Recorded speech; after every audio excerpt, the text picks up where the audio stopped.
What's up, my fellow trash-anators? Welcome back to another video, and as your favorite autistic host, I would like to say Happy New Year's. 2020 is finally over. We can get that out of the way and start making things better by actively changing our world and ourselves. But besides that, you've come here for a review and some of my opinions on that. And as I said, I'm gonna review Dr. Sleep. I've yet to see The Shining itself, but I know the story. I know what went into it, and I know what the product is. I have yet to see the film. I will try and watch it after. It's gonna be like my last video, but you know. Oh, one more thing. I forgot to say thank you so much for the 10 subscribers. Yesterday before 2020 ended, I finally got 10 subscribers. I just want to thank you so much. I gotta say it on here because I said it basically on every other platform I am on. So, thank you, Pause, if that's what you want me to call you. She's a person I know, an acquaintance, if you will, on a server, a Discord server I'm on to help create and help my friend Morphin, or Lucas, as I like to call him, help him create a series, an animated series and a comic for his characters.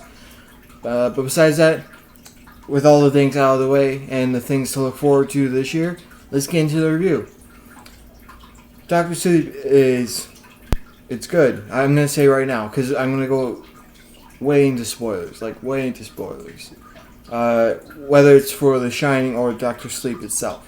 So, if you don't want spoilers, you don't want to be here. So just leave.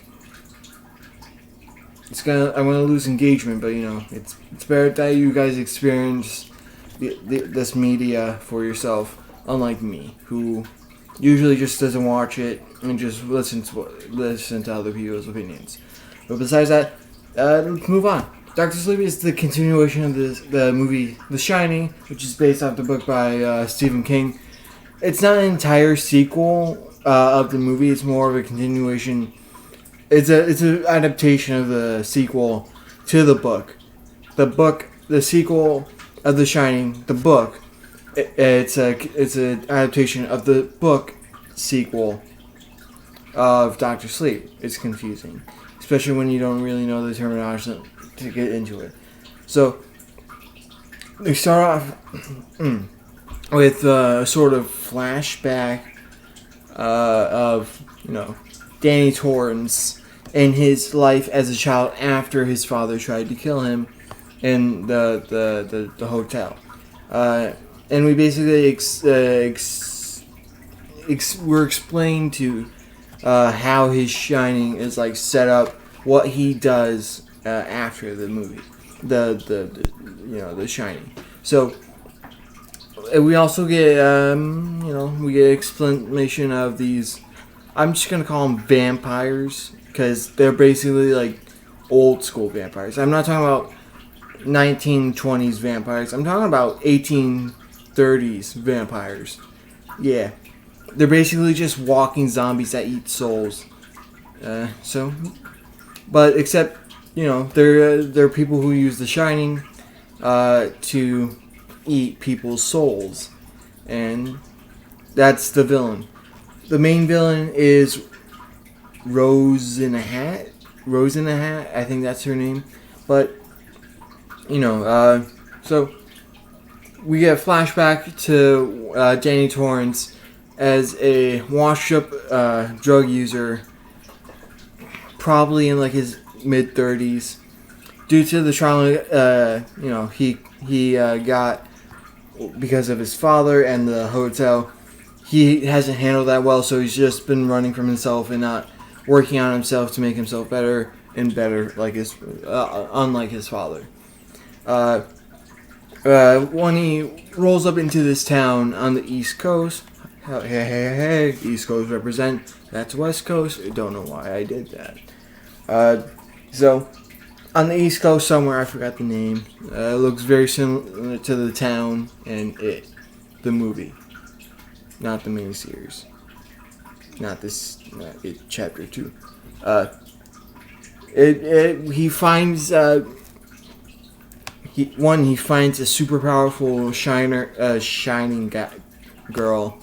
I think we call her Abra, and this guy that's super friendly that just helps him out. He helps get Danny, a room to stay, and then we flash 8 years later, where Danny is a reformed ex-alcoholic, and he's a better guy. He's a better person than he was when we saw him in the beginning.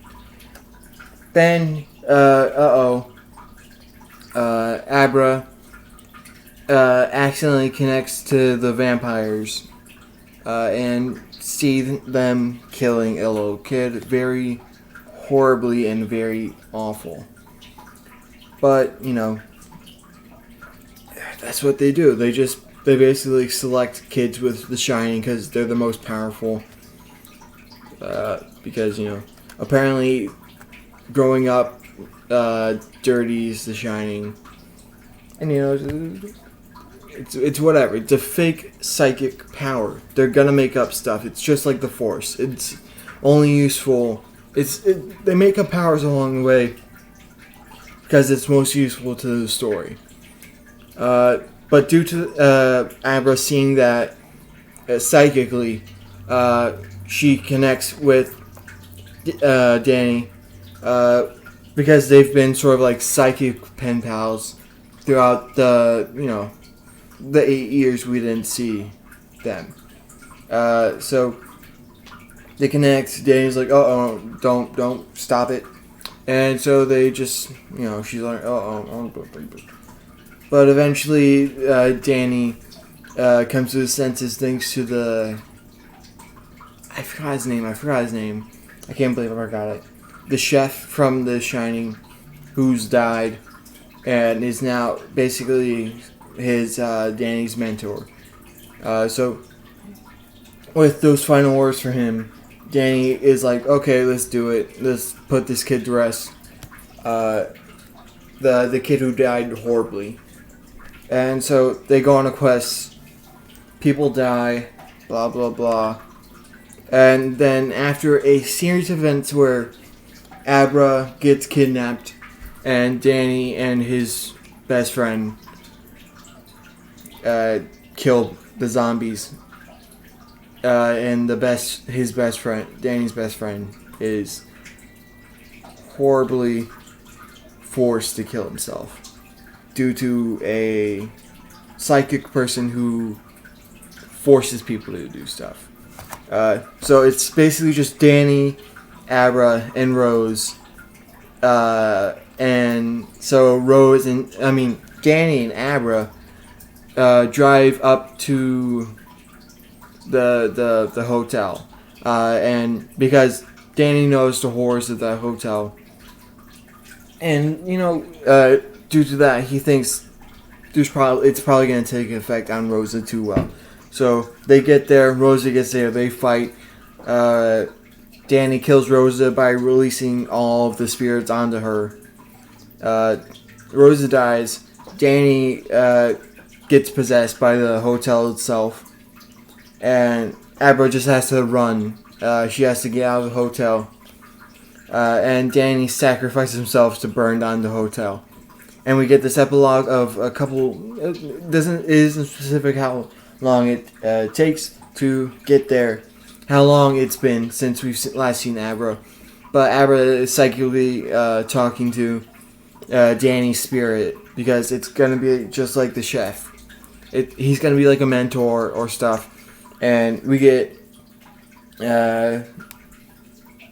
this basically it's a setup because Danny he had to trap all the spirits from the hotel because they got loose because there's nowhere to go because the hotel burned down. And so Abra now takes the place of that where she has to trap all the spirits or like the demons or whatever. and we get set up to possibly a sequel or like a TV series where Abra is going to be a young adult and she's going to travel all around and defeat other vampires and other spirits. And that was Dr. Sleep. Honestly, as a person who's never actually read or watched the books or the movies that came before this, I did like this. I really did. I feel like if it even wasn't a Shining movie, a Shining sequel, this would have been a great movie regardless, especially Rosa. Rosa is such a compelling, and not really compelling, but more of like an enjoyable villain.